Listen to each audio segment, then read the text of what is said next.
Queremos crear empleo en Torrent, atraer motores económicos que se instalen en nuevas zonas industriales, realizando talleres municipales de empleo y planes específicos para la inserción laboral de jóvenes.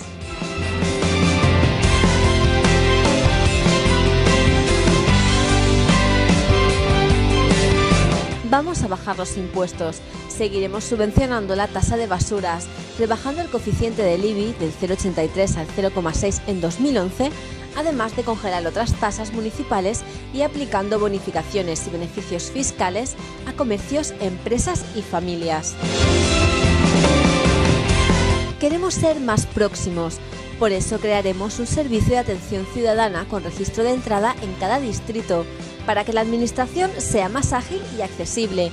Además, también crearemos una escuela infantil municipal en cada uno de ellos.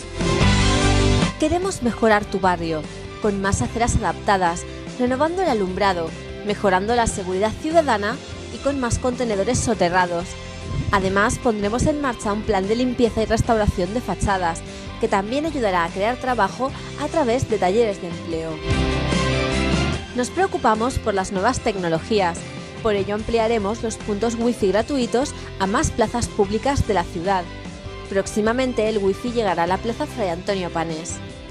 Apoyamos a los agricultores torrentinos, por eso proponemos distinguir sus productos con una marca propia, que reconozca la procedencia del producto y también pueda verse en los comercios.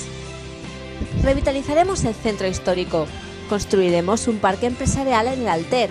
Seguiremos con la política de transparencia que nos ha llevado a ser uno de los municipios más transparentes de la comunidad y el número 42 en toda España, porque queremos mejorar contigo, porque queremos que nuestra ciudad siga avanzando. María José Catalá, confianza.